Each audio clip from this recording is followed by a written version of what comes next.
ஒரு டெனண்ட்டு வாடகை கொடுக்காமல் இருக்கிறாரு. ஒரு லேண்ட்லார்டாக இருக்கிறவங்க என்ன பண்ணணும், என்ன பண்ணக்கூடாது? ஒரு டெனண்ட்டை காலி பண்ணணும் அப்படின்னு முடிவு பண்ணிட்டீங்கன்னா அதுக்கு நீங்கள் என்ன பண்ணணும், என்ன பண்ணக்கூடாது? சட்டப்பூர்வமாக உங்களுக்கு என்ன இதெல்லாம் பெர்மிசிபிள், என்ன இதெல்லாம் பெர்மிசிபிள் கிடையாது, எது பண்ணால் தப்பாயிடும், இதை தான் இந்த what are the dos and don'ts, இதை தான் இந்த நம்ம வீடியோவில் பார்க்க போகிறோம். வணக்கம், நான் உங்கள் ரசியா கலி. டெனண்ட்டு வாடகை கொடுக்கலன்னா நீங்கள் என்ன செய்யணும் அப்படின்றதுக்கு முன்னாடி என்ன முக்கியமாக நீங்கள் ஸ்டெப்ஸ் 1 என்ன தெரிஞ்சுக்கணும் அப்படின்னு பார்த்தீங்கன்னா, உங்களுடைய ரைட்ஸ், லேண்ட்லார்டோட ரைட்ஸ் என்ன, டெனண்ட்ஸோட ப்ரொடெக்ஷன் என்ன, அதுதான் முதல்ல தெரிஞ்சுக்கணும். டெனண்ட்ஸை பொறுத்த வரைக்கும், லேண்ட்லார்டை பொறுத்த வரைக்கும் உங்களை லீகலாக ஒரு வாடகை கொடுக்கலன்னா நீங்கள் காலி பண்ணுறதுக்கு, சட்டப்பூர்வமாக காலி பண்ணுறதுக்கு லேண்ட்லார்டுக்கு உரிமை உண்டு. என்ன செய்யக்கூடாது அப்படின்னு சொன்னிங்கன்னா, அந்த ப்ராப்பர்ட்டியை வாடகை கொடுக்கலன்றதுக்காக போய் அந்த வீட்டில் ஒரு பூட்டை போடுறது, இல்லை கரண்டை கட் பண்ணுறது, இல்லை வேறு ஏதாவது அவங்களுக்கு வசதி உரிமையை கட் பண்ணுறது அப்படின்லாம் பண்ணிங்கன்னா பண்ணக்கூடாது. அதனால் பெனால்ட்டி வரும். இந்த முக்கியமாக நீங்கள் சட்டப்பூர்வமான உரிமைகள் என்ன, சட்டமான ப்ராசஸ் என்னன்றதை தெரிஞ்சுக்கிட்டிங்கன்னா கண்டிப்பாக நீங்கள் உங்களுக்கு தேவையான நிவாரணத்தை நீங்கள் பெற்றுக்கொள்ள முடியும். ஸ்டெப்ஸ் 2 என்ன பண்ணணும் அப்படின்னு சொன்னிங்கன்னா, ப்ராப்பர் நோட்டீஸ் கொடுக்கணும். வாடகை கொடுக்கல அப்படின்னா, நீங்கள் இத்தனை மாதம் வாடகை பாக்கி வச்சுருக்க, இத்தனை மாதம் வாடகை பாக்கியாக இருக்க, ஒழுங்காக அதை கொடுத்துரு அப்படின்னு சொல்லி கொடுக்கணும். அது கொடுத்து அதுக்கு டைம் லிமிட் கொடுக்கணும். நீ ஒரு வாரத்தில் கொடு, இல்லை ஒரு 15 நாளில் கொடு அப்படின்னு டைம் ஸ்பெசிஃபிக்காக கொடுத்து அதுக்குள்ளே கொடுக்கணும். கொடுக்க தவறுனா அவங்க மேலே எவிக்ஷன் போட்டுருவேன், கேஸ் போட்டுருவேன் அப்படின்ற மாதிரி ஒரு எவிக்ஷன் நோட்டீஸ் கொடுக்கணும். இந்த நோட்டீஸ் உங்களுக்கு பின்னாடி நிறைய விஷயங்களுக்கு யூஸ்ஃபுல்லாகும். இதேமாதிரி வாடகை கொடுக்கலன்றதுக்கு நாங்கள் நோட்டீஸ் கொடுத்துருக்கோம் அப்படின்றது ஒரு ப்ரூஃப் இருக்கும். வாடகை கொடுக்கல அப்படின்றதுக்கு ஒரு விஷயமான ப்ரூஃபாக அது இருக்கும். ஸ்டெப் 3 அப்படின்னு என்னென்னு பார்த்தீங்கன்னா, கேஸ் போடுறது தான். நோட்டீஸில் அவங்க பணம் கொடுக்கல அப்படின்ற மாதிரி ஆட்டோமேட்டிக்காக நீங்கள் கேஸ் ஃபைல் பண்ணணும். கேஸ் ஃபைல் பண்ணால் ஆட்டோமேட்டிக்காக அதர் சைடுக்கு நோட்டீஸ் போகும். அதர் சைடு அவங்களுடைய தரப்பு இந்த வாதத்தை தெரிவிப்பாங்க. 2 பேரையும் விசாரித்து கோர்ட்டு எவிக்ஷன் ஆர்டர் பாஸ் பண்ணணும். இதுதான் நம்ம எவிக்ஷன் பண்ணுறதுக்கு உண்டான சரியான வழி. ஸ்டெப்ஸ் என்னென்னா, இல்லீகல் ஆக்டிவிட்டீஸில் இன்வால்வ் பண்ணக்கூடாது. ஸோ டெனண்ட் வாடகை கொடுக்கல அப்படின்றதுக்காக அவங்கள போய் லாக் அவுட் பண்ணுறது, இல்லை அடியாள்களை வச்சு துரத்துறது, இல்லை வேறு ஏதாவது அவங்களுடைய அம்யூனிட்டிஸ் கரண்ட்டை கட் பண்ணுறது, தண்ணியை கட் பண்ணுறது, அது மாதிரி விஷயங்களை செயல்படக்கூடாது. ஸோ அவங்களுக்கு அவங்க என்ன செயல்படலையோ அதுக்கு உண்டான விஷயங்களுக்கு நோட்டீஸ் கொடுத்துட்டு, அதை நோட்டீஸை ஒரு ஆதாரமாக வச்சுக்கிட்டு அதன் அடிப்படையில் நம்ம கேஸ் ஃபைல் பண்ணுறது தான் ஒரு புத்திசாலித்தனமாக இருக்கும். 5th ஸ்டெப் என்னென்னா, நம்ம வாடகைக்கு பாக்கி இருந்தால் அந்த வாடகை பாக்கியை செக்யூரிட்டி டெபாசிட்லேருந்து கழிச்சிக்கலாம். ஏற்கனவே அட்வான்ஸ் கொடுத்துருப்பாங்க, அதிலிருந்து வாடகை பாக்கி இருந்தால் அதை கழிச்சிக்கலாம். இல்லை டெனண்ட் ஏதாவது டேமேஜ் பண்ணியிருந்தால் அதையும் கழிச்சிக்கலாம். அது போக மீதி உள்ள அமௌண்ட்டை டெனண்ட்டுக்கு கொடுத்துடணும். அது இன் டைமில் கொடுக்கணும். அதுதான் சட்டப்பூர்வமான ஒரு வழி. அடுத்த முக்கியமான விஷயம் என்னென்னா, ஒவ்வொரு விஷயத்தையும் டாக்குமெண்ட் பண்ணணும். இப்போ நம்ம எதுக்கு நோட்டீஸ் இஷ்யூ பண்ணுறோம் அப்படின்னு சொன்னாலே பார்த்திங்கன்னா, நம்ம அதை டாக்குமெண்ட்டாக க்ரியேட் பண்ணுறோம். அது நமக்கு கோர்ட்டில் ப்ரொடியூஸ் பண்ணுறதுக்கு ஒரு ப்ரூஃபாக இருக்கும். வாடகை நீங்கள் பாக்கி வச்சுருக்க, இத்தனை மாதம் கட்டலை, இதை செய்யலை, இதை டேமேஜ் பண்ணியிருக்க, நோட்டீஸ் அனுப்பும்போது அது உங்களுக்கு கோர்ட்டில் டாக்குமெண்டேஷன் ஆகும்.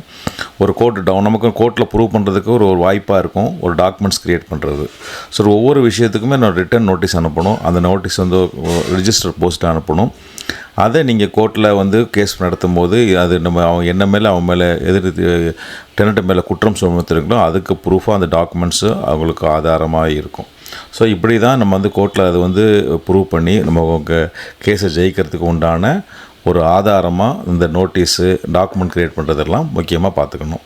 ஸோ ஏதாவது டேமேஜ் பண்ணியிருந்தால் ஒரு ஃபோட்டோஸ் எடுத்து வச்சுக்கலாம், வீடியோ எடுத்து வச்சுக்கலாம். அதெல்லாம் கூட நம்ம ஒரு கோர்ட்டில் ஆதாரமாக பயன்படும். எதெல்லாம் லேண்ட்லார்டு பண்ணக்கூடாது அப்படின்னு பார்த்தீங்கன்னா, அன்ஆத்தரைஸ் என்ட்ரி. ஸோ டெனண்ட் உள்ளே இருக்கார், நம்ம சொந்த வீடு தானு சொல்லிட்டு அவங்க வீட்டுக்குள்ளே பூந்து இது பண்ணுறது அது அத்துமீற செயலாக இருக்கும். அதனால் ட்ரெஸ்பாஸ் கேஸ் கூட போடுறதுக்கு வாய்ப்பு இருக்குது. அதை வச்சு வேறு ஏதாவது காம்ப்ளிகேஷன்ஸ் கூட பண்ணுறதுக்கு வாய்ப்பு இருக்குது. 2வது இல்லீகல் ஆக்ஷன்ஸ், அதாவது ஒரு ரவுடியை வச்சு குண்டாஸை வச்சு காலி பண்ணுறதுக்கு முயற்சி பண்ணுறது, இல்லை அவங்க டார்ச்சர் பண்ணுறது, அதுவும் பண்ணக்கூடாது. அப்புறம் அம்யூனிட்டிஸை கட் பண்ணுறது, எலக்ட்ரிசிட்டியை கட் பண்ணுறது, தண்ணியை கட் பண்ணுறது, அந்த மாதிரி விஷயங்களையும் பண்ணக்கூடாது. அது தேவையில்லாத பிரச்சனைகளை உருவாக்கும். எப்போ எவிக்ஷன் கேஸை போடலாம், இமீடியட்டாக கேஸ் போடலாமா அப்படின்னு சொன்னால், ஒரு வேலிட் ரீசன்ஸ் கரெக்டான கிரவுண்ட்ஸ் கிடைக்கும் போது எவிக்ஷன் கேஸ் ஃபைல் பண்ணலாம். அதுக்கு உண்டான ப்ரொசீஜர்ஸை ஃபாலோ பண்ணணும். சட்டத்தை நம்ம கையில் எடுத்துக்கக்கூடாது. கோர்ட்டில் சொல்லப்பட்ட ப்ரொசீஜர்ஸ் ஃபாலோ பண்ணி நம்ம எவிக்ஷன் கேஸை ஃபைல் பண்ணி டெனண்ட்டை ஈஸியாக காலி பண்ணலாம். ஃபைனல் டிப்ஸ் அப்படின்னு என்னென்னு கேட்டிங்கன்னா, நீங்கள் எவிக்ஷன் லா ஒவ்வொரு ஸ்டேட்டுக்கும் ஒவ்வொரு மாதிரி இருக்குது. ஸோ ஒவ்வொரு கிரவுண்ட்ஸும் ஒவ்வொரு மாதிரி இருக்கும். நீங்கள் என்ன கிரவுண்ட்ஸில் ஃபைல் பண்ணணும், எந்த கிரவுண்ட்ஸ்க்கு உங்களுக்கு ப்ரூஃப் இருக்குது, என்ன கிரவுண்ட்ஸை வச்சு நீங்கள் ஜெயிக்கலாம் வாங்கலான்றதுக்கு ஒரு லீகல் எக்ஸ்பர்ட்டை கன்சல்ட் பண்ணி அது ஃபைல் பண்ணலாம். லீகல் எக்ஸ்பர்ட்டோடைய லீகல் எக்ஸ்பர்ட்னு சொல்லும்போது ஒரு அட்வொகேட்ஸ்கிட்ட கரெக்டான அதை ரெண்ட் கண்ட்ரோல் லா பண்ணுறவங்க, எவிக்ஷன் கேசஸ் பண்ணுறவங்கள்ட்ட காமிச்சு அதுக்கு சரியான கிரவுண்ட்ஸ் என்ன இருக்குது, டாக்குமெண்ட்ஸ் என்ன இருக்குன்றதை பார்த்து ஃபாலோ பண்ணலாம். ஒழுங்காக சட்டத்தை தெரிஞ்சிருந்தால் நம்ம அதை ஃபாலோ பண்ணி குயிக்கான ரிலீஃப் வாங்கிக்கலாம். தொடர்ந்து நம்ம சேனலை பாருங்கள், தொடர்ந்து நம்ம வீடியோ பாருங்கள். ரஸ்யாக் சட்டம் அறிவோம், ரஸ்யாக் லா டியூப்னு 2 சேனல் இருக்குது. நீங்கள் இந்த சேனலை ஓப்பன் பண்ணுறதுக்கு யூடியூப் அல்லது கூகுள் குரோம் ஓப்பன் பண்ணுங்கள். அதில் ரஸ்யாக் சட்டம் அறிவோம் அல்லது ரஸ்யாக் லா டியூப்னு டைப் பண்ணுங்கள். நம்ம சேனல் ஓப்பன் ஆகும். சேனலுக்குள்ளே ஏராளமான பிளேலிஸ்ட் இருக்குது. சம்மந்தப்பட்ட உங்களுக்கு எந்த சம்மந்தப்பட்ட டவுட்ஸ் இருக்கோ அந்த சம்மந்தப்பட்ட பிளேலிஸ்ட்டை கிளிக் பண்ணுங்கள். அதுக்குள்ளே ஏராளமான வீடியோ இருக்குது. அந்த வீடியோவை பார்த்து உங்கள் சந்தேகங்களை தீர்த்துக்கங்க. உங்களுக்கு சட்ட அறிவையும் வளர்த்து கொள்ளுங்கள். தொடர்ந்து நம்ம சேனலை பாருங்கள். ரஸ்யாக் சட்டம் அறிவோம் என்ற ஒரு சேனலும் ரஸ்யாக் லா டியூப் அப்படின்ற சேனலும் இருக்குது. இந்த சேனலில் ஏராளமான பிளேலிஸ்ட் இருக்குது. அதுக்குள்ளே ஏராளமான வீடியோஸ் இருக்குது.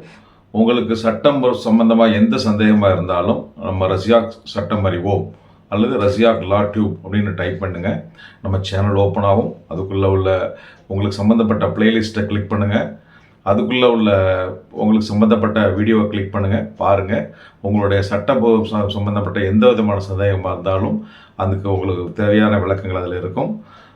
அதையும் தாண்டி உங்களுக்கு வேறு ஏதாவது சந்தேகம் இருந்ததுன்னா இந்த நம்பரை கான்டாக்ட் பண்ணுங்கள். உங்களுக்கு சட்ட ஆலோசனைகளோ இல்லை வேறு ஏதாவது உதவியோ தெரிஞ்சால் நேரடியாகவோ ஃபோன் மூலியமாகவோ உங்களுக்கு என்னோடய டைமுடைய அவைலபிலிட்டியை பொறுத்து சப்ஜெக்ட் டு மை அவைலபிலிட்டி உங்களுக்கு சட்ட ஆலோசனைகள் தரேன்.